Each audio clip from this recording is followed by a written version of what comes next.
Hi, I'm Lois. I'm the founder of Restored Eden Physiotherapy, and today I'm going to give you some exercises for low back pain.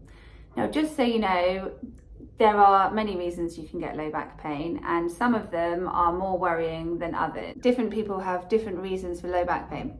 However, having said that, there are some exercises which definitely can prevent low back pain, and there's also a fact that most people have low back pain just simply because they're stiff. So if you don't think that you've got anything major going wrong with you, but you've just got stiffness in your back, then we're going to go through some exercises and just try and loosen it up. Because if you do these exercises, then you can prevent yourself from having low back pain. So first of all, we're going to stretch our hamstrings. So I normally use a loop band. So I'm going to lie back on the bed and then take my leg up into the air. You should be able to get 90 degrees between your body and your leg. And then take it over to one side and then take it over to the other side. Now I'm quite flexible, so I can take my leg all the way over, but you just take it as far as what you can do. And I'm also next to a wall, just for the sake of the video, but ideally you wouldn't have anything on either side of you. So the band is going around my waist, and I've got my legs straight, and then I'm going to take my leg over here. I would go further if I wasn't next to a wall, and then all the way over here. So you can see from what I'm doing with both legs what I would do if I wasn't next to a wall. And then just get rid of the band. Now we're going to do some pelvic tilting. So I'm just going to lift up my t-shirt. So see, you can see the wall through the gap between my t-shirt, and I can get my hand all the way under. My shoulders are on the bed and my hips are on the bed, but I've tilted my pelvis forwards, and so there's a gap. And now I'm going to tilt my pelvis backwards, so now I'm squashing into the bed. And then forwards, back, forwards, back, forwards, back. Now as I go back, I'm then going to go into a bridge. So I'm going to peel my vertebra one segment at a time all the way off the bed. And now you can see there's a straight line between my shoulders and my knees, and then I'm going to peel my back all the way back again. Now what this does is it helps to separate all of the vertebra. Your back isn't supposed to be a straight line, it's supposed to be able to go backwards and forwards, from side to side, and also rotate. And it's supposed to be able to do that at every single segment in your spine. And so when we do this, we're helping the muscles to be activated between each separate segment, and we're also working our glutes. Now if this is too easy for you, you can do a one-legged bridge. So like this. So I've got my arms crossed, which means that I'm not cheating with my hands. And then down again, and then up. So I would do 30 times on each leg. I'm not going to do that now, but when I am on my own, I would do it 30 times.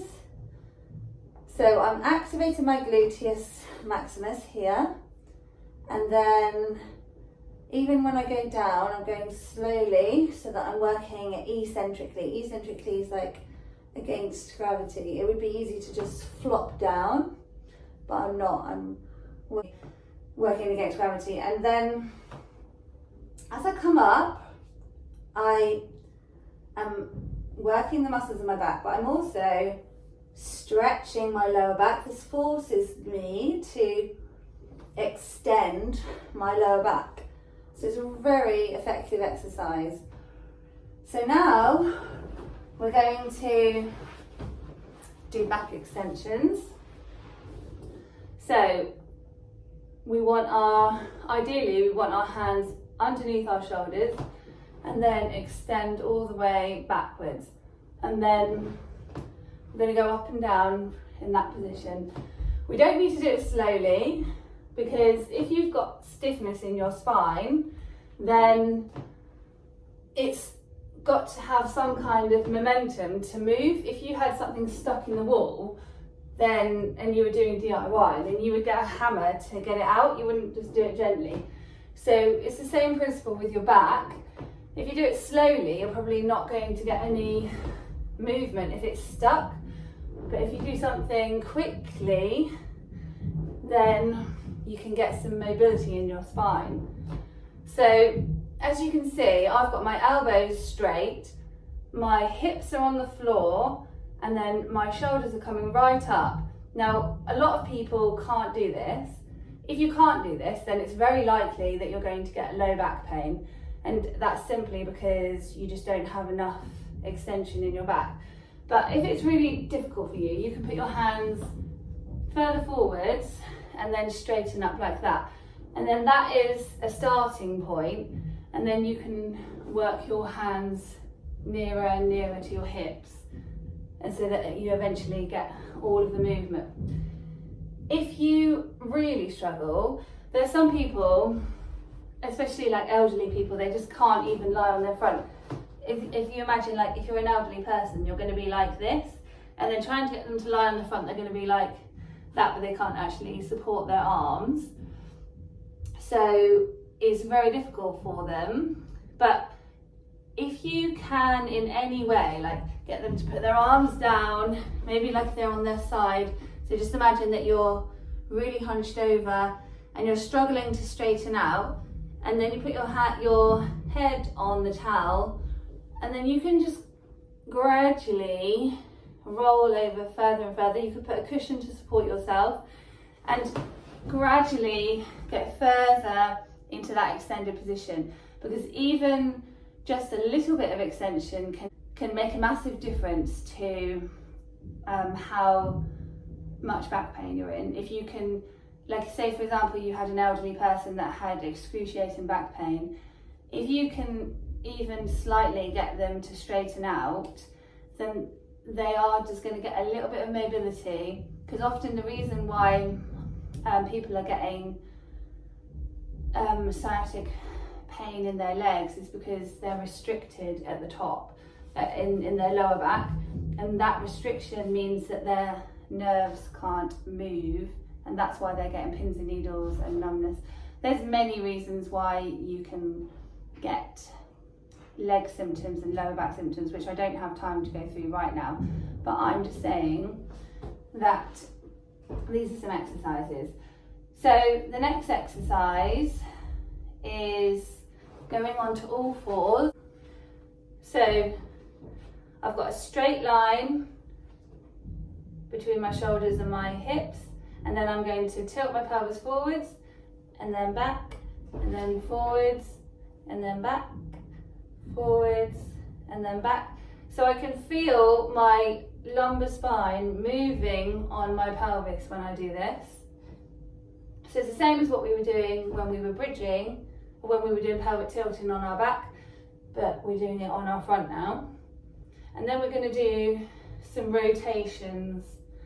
So we're getting a lot of movement between our lumbar spine and our pelvis. This feels really nice, because this whole area up here and around here can get very stiff even if you do a lot of exercise. The muscles around it can get tight, and when you stretch, and we go the other way, then it relieves the tension and just takes the pressure from your lower back, and then that way you get rid of your back pain. It might be, if you've got a very stiff back, that you need your back mobilized or manipulated, and so then in which case you need to go and see a professional physiotherapist or somebody that can mobilize or manipulate your back. But if it's simply just a matter of you needing to do exercises, then do it. The best scenario is if you do mobilizations, massage and exercises. And I personally would recommend people had a massage once a month, just to keep all the muscles nice and relaxed so that they're not pulling on the bones. The muscles are attached to bones, and if they get tight, the bones get tight and the bones get restricted, and then that causes pain. It's really good to talk to you today. Please subscribe to my channel and look forward to giving you some more Pilates exercises. Thank you, bye bye.